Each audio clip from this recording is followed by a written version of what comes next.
Welcome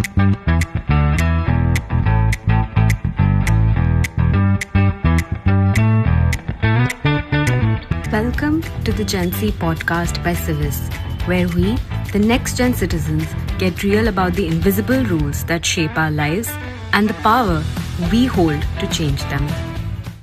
Hello, good morning, and welcome to this episode of the Gen Z podcast. My name is Antara, and I'm here with 5 of my phenomenal colleagues to talk to you today about something that's really special to our hearts, which is India's Public Consultation Awards. My God, that's quite a bit. Before we get started, let's just quickly get you familiar with all of the Gen Zers in the room today. This is also our season finale to our listeners. So, da-dum-dum, hence all the specialness. Does it give finale vibes? Okay. All right.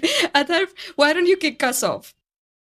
Hello, my name is Atharv. This is the second time on the podcast for me. I work on the product side of Civis, which basically means that I spend unreasonable amount of time looking at what people are doing, what government needs, and what exactly we are losing from a code perspective in the whole democratic process. So if anyone tells me that you need to change the color of the button or make a small UX change, actually we are shaping policy at Civis, guys. Amazing. Alaksha, tell us a little bit about yourself and the team that you work at Civis. Thanks, Antara. Hello, everyone. My name is Alaksha. I'm for the first time on this podcast and very excited about that. I work in the partnership vertical here at Civis. That generally means talking to different organizations where we both are aiming to have more public participation in the policy space, and very excited about talking about the awards as well, which was also my first time. So a lot of first times for me this time. Amazing. Thanks so much, Alaksha. And it's great to have both you and Atharv on today's podcast. Dum. We're also taking this opportunity to introduce our governance team to all of you. So it's really exciting work that they get up to. Maybe we can start with Hitvi. Hitvi, would you like to tell us a little bit about what the governance team does at Civis? Hi, yes. So, thank you all for getting me at the podcast. It's my first time with the Gen Z podcast, and I get to talk about awards, which is again a baby project for the governance vertical at Civis. So, I'm really excited about it. Just a brief introduction to Civis is all about taking the work that Civis does with the citizens, getting their feedback, taking it up with the government officers, letting them know that there's a whole bunch of citizens, active citizens who are a part of the feedback process and what more we can do with all that feedback. So I'm here to shape how we can add value to the work that these administrative officers do. So I'm really excited to talk about Civis and awards here. Amazing. All right. And you're joined by your colleague Gargi. Gargi, do you want to say hi to everybody on the Gen Z podcast? Hello, hi everyone. I'm Gargi Surana. I work in the governance team at Civis, and I'm very excited to be for the first time ever on the Gen Z podcast. The excitement is off the charts, and today I get my Gen Z passport, guys. Thanks. Love it. Gen Z passport. We should have thought about that before. All right, guys, we have a very quick rapid fire so that we can get into the meat of what we're going to be chatting about today, which is the awards. So just for our listeners, awards always feels really, really good. But at Civis, it feels a little different because not only are we receiving awards from other colleagues of ours for different things that we do, like technology and product, but in this case, we are actually giving the awards. And that's really exciting because it allows us an opportunity to look back at what good consultations look like and how we are actually pushing the needle to build that narrative around more participatory lawmaking in India. So let's get a quick rapid fire from everybody on the team. What was your first thought when you heard Awards Day? Or maybe like what was the most unexpected moment for you? The big bloopers that we should let our Gen Z listeners in on. It's an exclusive. Or what time did everybody sleep, guys? Like, did you get any sleep while we were there in Delhi? Atharv, kick us off. Perfect. I think that's the best start, talking about bloopers and then understanding how the awards went. But the best blooper that I had was that we had a redesign workflow for the trophy because the trophy was slightly broken and it needed fixing. This is the second time that this is happening. And I think at this pace, the next award trophy contract should be given to me. All right, that's true. Our man's got skills. We might just give you the next award contract, and maybe it'll be 3D printed. Okay, we'll think about that one. Alaksha, tell us a little bit. There was a lot of excitement, a lot of anxieties. This is the first time we actually had a partnerships approach to the awards. What was your standout moment? I was excited when I heard for the first time when I joined Civis about awards. And I wasn't anxious before. I got anxious till we reached that venue. If people will actually show up, if the partners are genuinely interested in our work, which we are very glad to see that they were, and a lot of people showed up. And then the problem changed to now, how do we see them? Because now the auditorium is full, and what are we going to do with those people? How are we going to make them stand? So yeah, I think so. It's a mix of emotion, the excitement, the nervousness. It was a full packed journey, I would say. Amazing. Yeah, and I completely understand. I was so heartened to see partners of ours actually fly down from Bangalore, take buses to come from HP, volunteers of ours who took trains to be there just to be able to volunteer for this opportunity. The real community feeling around it was too amazing. And if Sukirat were on the podcast with us today, I would say C for community. But anyway, moving ahead, Gargi, tell us a little bit. This was perhaps your first experience at the awards, and it's a lot of work, especially for the governance team, because your prep starts all the way in May, right? So tell us a little bit about how it was in the lead up and what that day actually felt like for the two of you. Thanks, Sandra, for the super interesting question. Forgive me if I spend the next 40-50 minutes talking about the prep, because I can honestly. So you're right, the prep for the awards start months and months before the D-Day. We analyze all the consultations conducted, and there's a lot of to and fro. There's a lot of jury deliberations, team discussions that go into the score of the consultation, and eventually that leads us who would be the nominees of the year and who eventually would be the winners. Seeing it culminating in all one day was very overwhelming and also very insightful. I've taken a lot of food for thought, eavesdropping on the panel discussions and the deliberations from backstage. That was a very fun moment for me.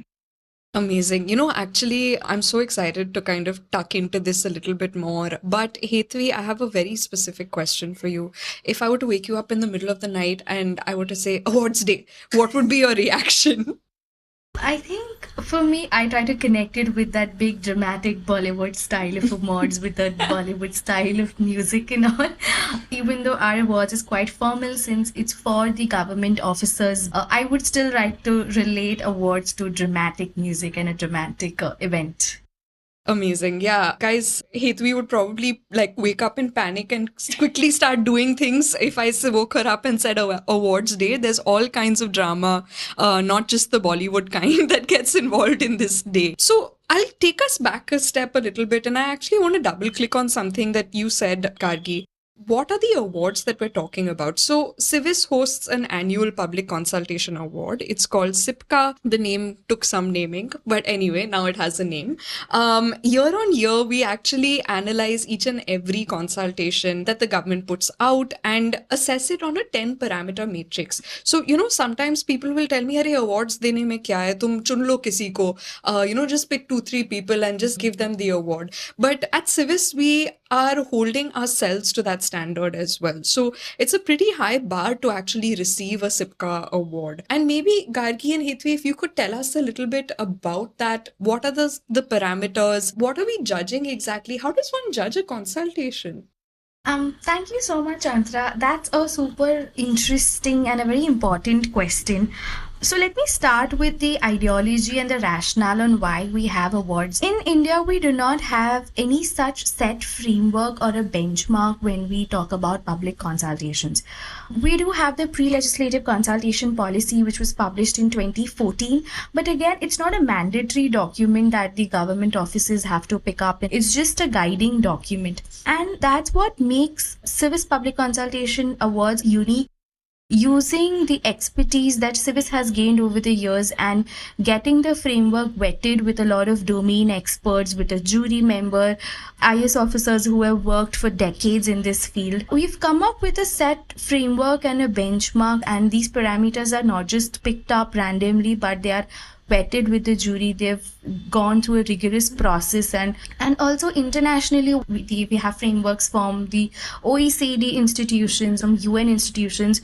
So why not have one framework for India when the niche topic of public consultation is now picking up momentum, and it's so amazing to see the government offices doing fantastic work in it.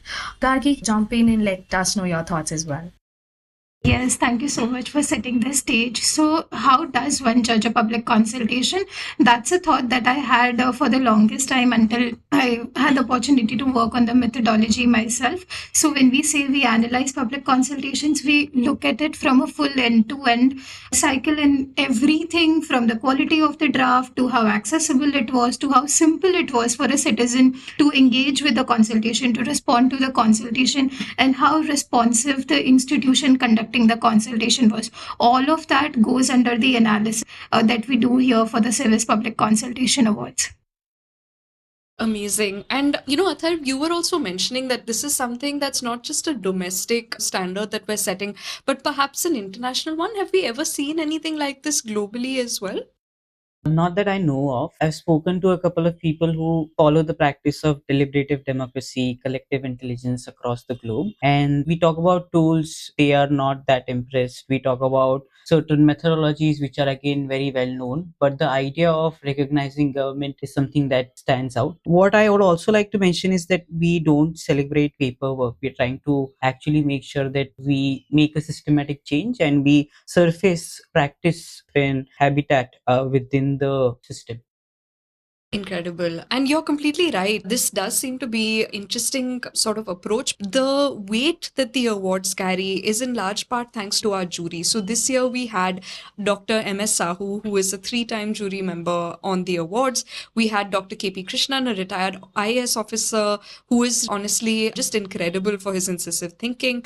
And also Dr. Ajay Shah, who we all know from different podcasts that we look up to and admire, but also for his economic work at XKDR Forum. So it's quite a formidable mix, and we're lucky that we have Dr. Renuka Sane from Trustbridge serving as an anchor and a friend to Civis in this entire process.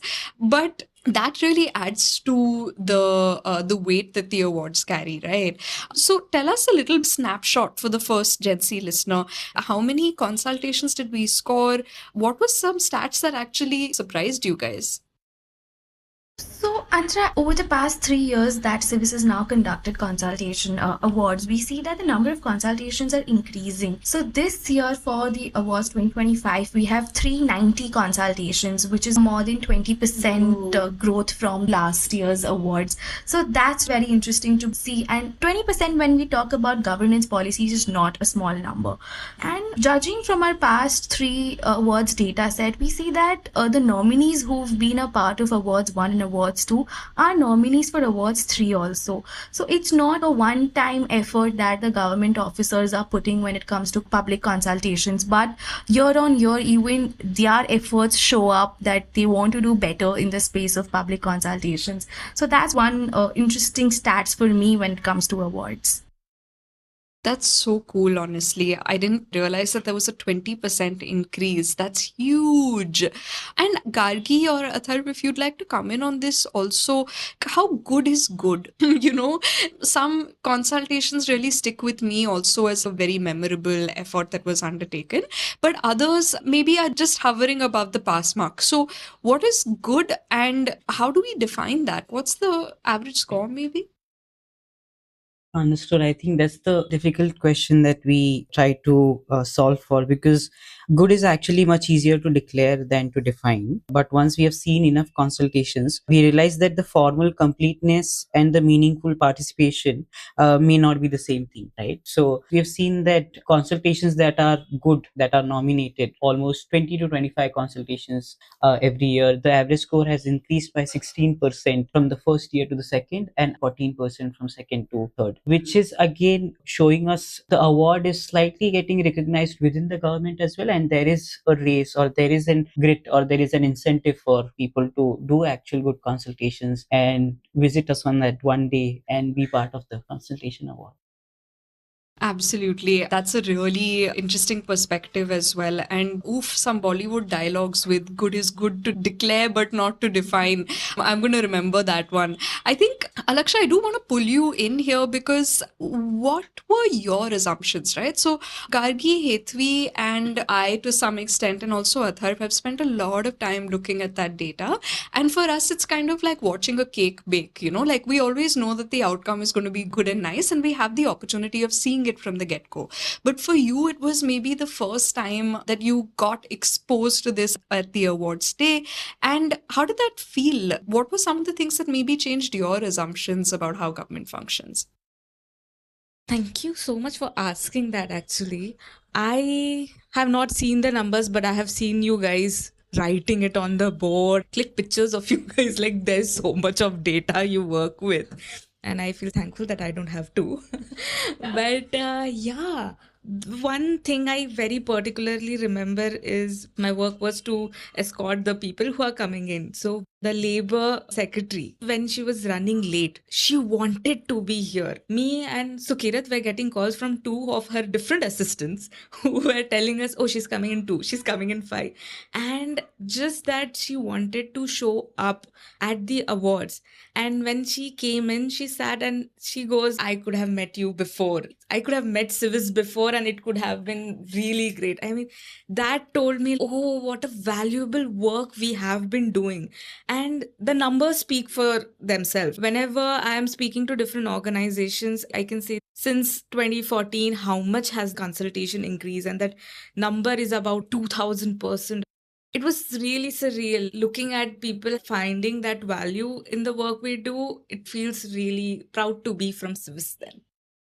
Amazing. And guys, I'm going to give you a sneak peek into what I've been seeing. Once we move to video, you'll see as well. There's just been constant smiles around the room, and it's the kind of smiles that come from the satisfaction of having done something, A, that makes you proud, but B, also for being recognized for something that has been a while in the making.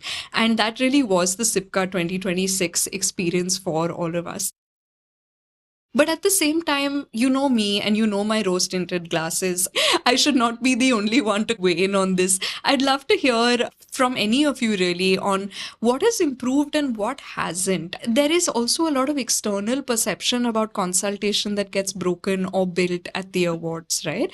Because for many of us, and myself included, it's the first time that we actually get to hear about the process that goes on behind the scenes.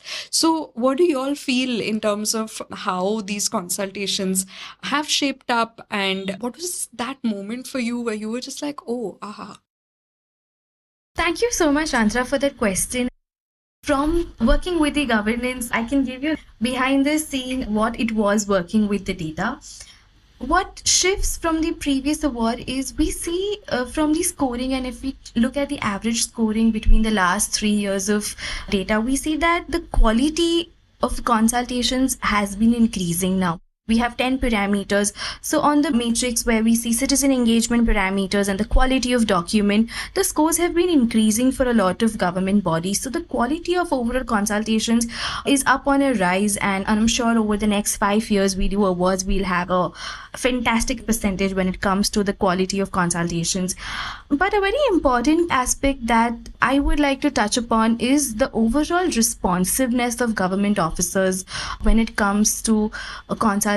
So one of the metrics that we look into is how well are the government officers also responding when citizen in general or Civis has been asking for information on these consultations. And the sheer happiness I had when we got positive responses from the top nominees of this year's awards, because we just wrote them letter asking for more information on the consultation and the work that they've done, and they gave us that data, and not just one letter response, but they've actually given us a complete data set, which was a very unique thing for me for this awards, because we did not get that kind of a response in the last year awards. And now getting that response will make me believe that Civis is known everywhere and government officers are willing to speak to Civis and share data sets.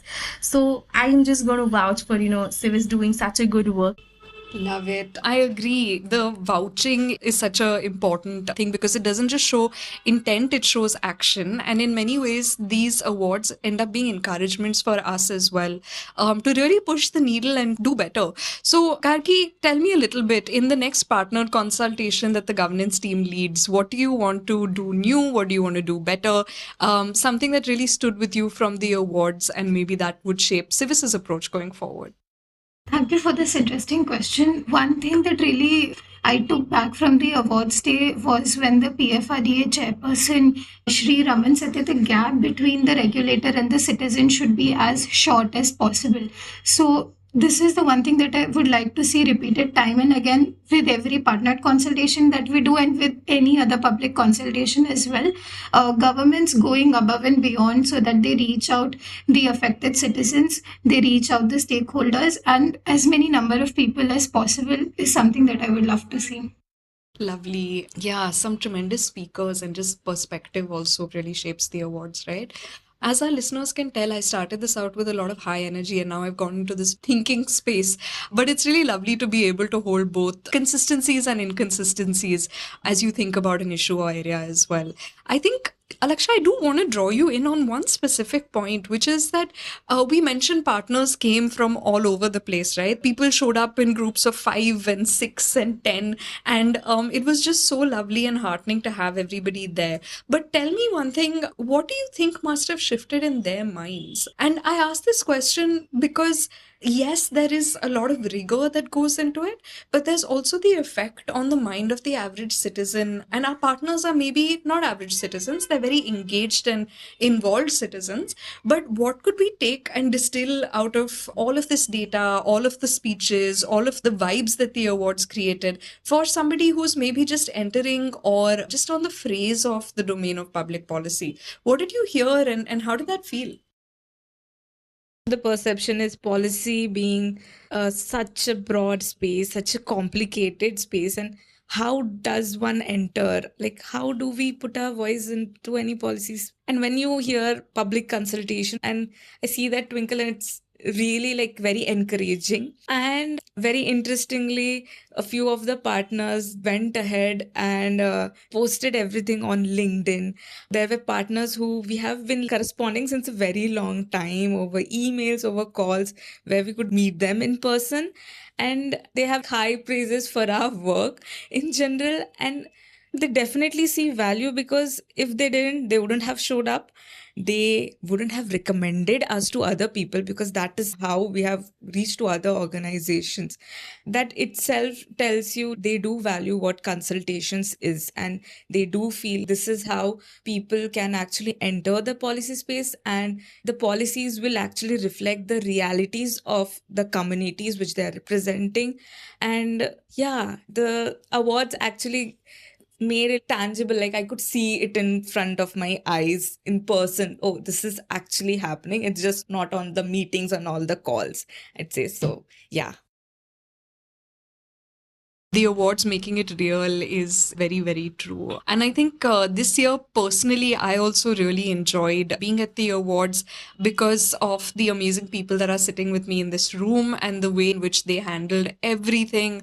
I think to a large degree, we were all able to be really present in the awards and for that moment, except for some of us who were running around outside and doing some very important work like escorting in secretaries and whatnot. But I think that that moment of presence and recognition and just being able to see something move, very, very opaque system, really gives me goosebumps. And I'm mindful of the fact that we are at the close of our Gen Z season 1.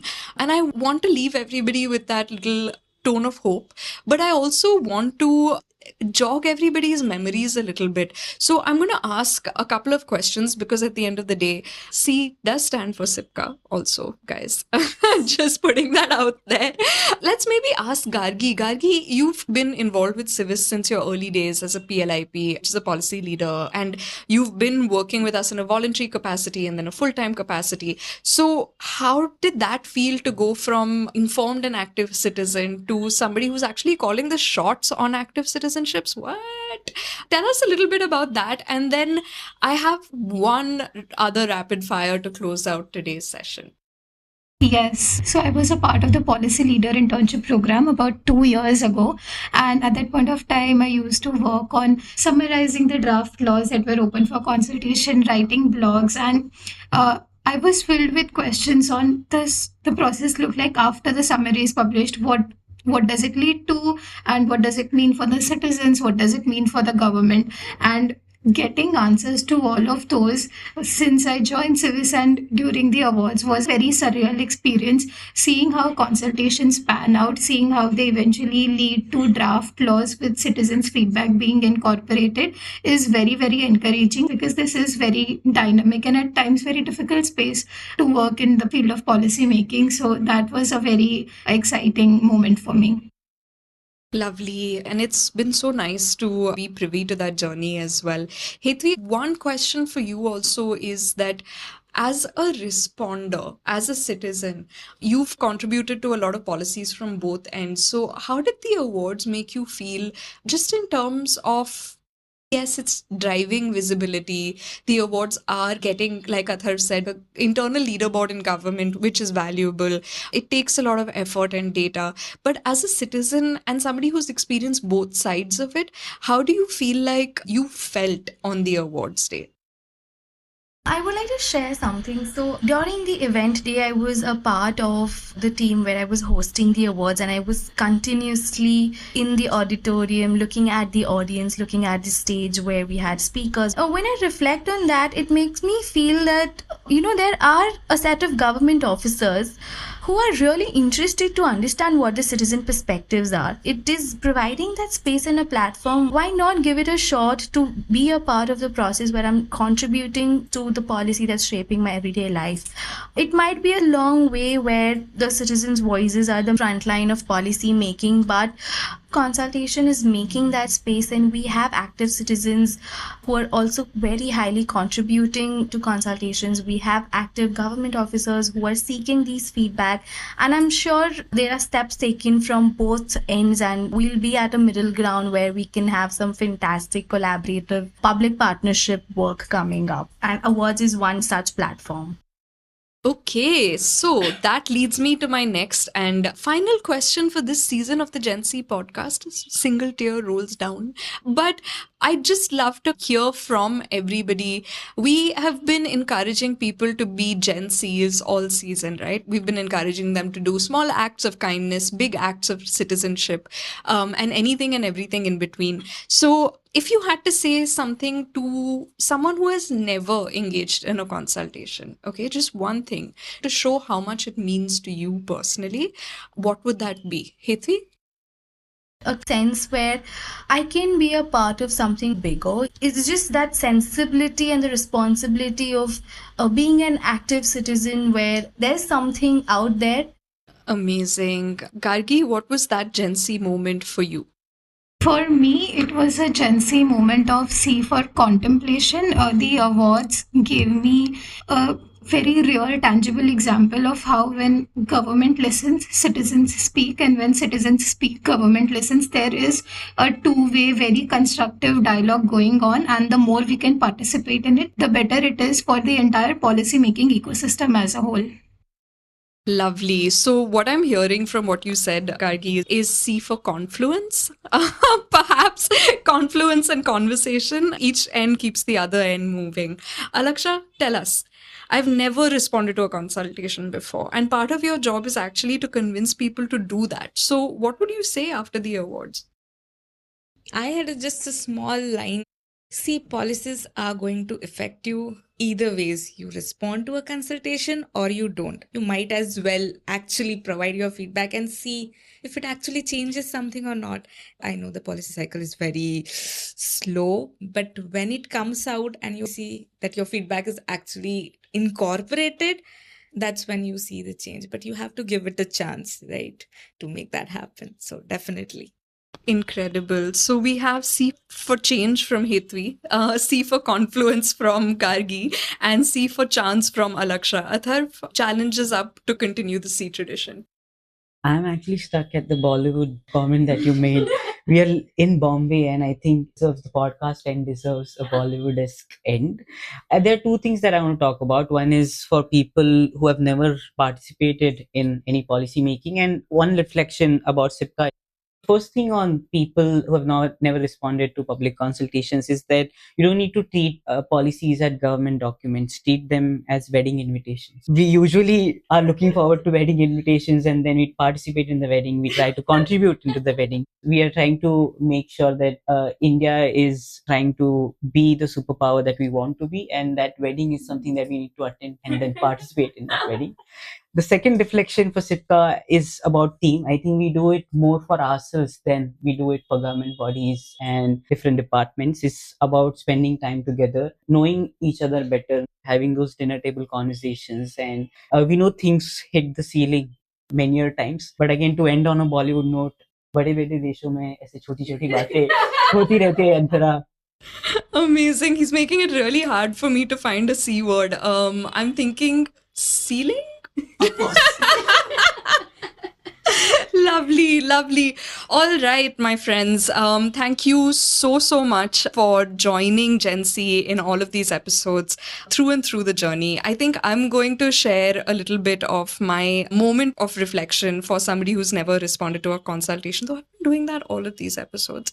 But I just want to share something that Athar really touched upon, which is that it's so heartening to know that you're not alone. You know, in everything that everybody has spoken about, there's a government that's listening. There's change that comes from within. There is partners who are out there to hear your voice. You have to take a chance. You have to put yourself out there. You have to go and attend that wedding. And honestly, sometimes I've been in that place where I don't want to. I'm just like better being in my own universe than going and, meeting uncles and aunties and getting my cheeks pulled. That still happens at my age. But the idea really is that it is C for community. We are all in this together. The government is making its efforts, as are we. And I think at some level, acknowledging that, seeing that, and also building your own community. I'm so incredibly lucky to have this little band of 11 that will stick together no matter what and will really reinforce our thinking and our perspectives on active citizenship no matter what happens. So I do feel like there is something there, and in each of our journeys, we're never alone. Civis is here with you are here with us, and that's the spirit on which we want to end this season of the Gen Z podcast. Thank you very much.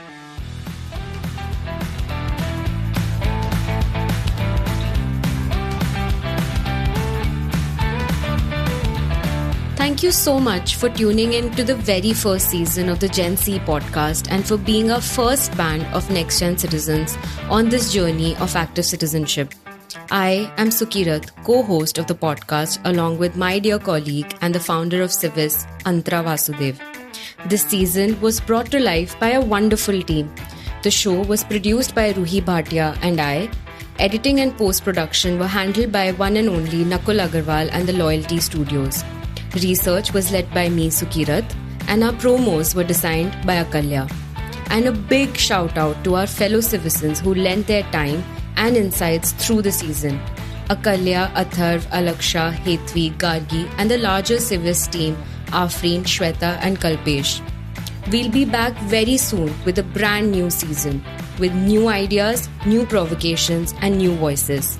If you have suggestions for what you'd like us to explore next, we'd love to hear from you. Write to us at genc@civis.vote or find us on our socials at civis.vote. Until then, stay curious, stay kind, and stay engaged. Because citizenship isn't about watching from the sidelines, it's about joining the conversation.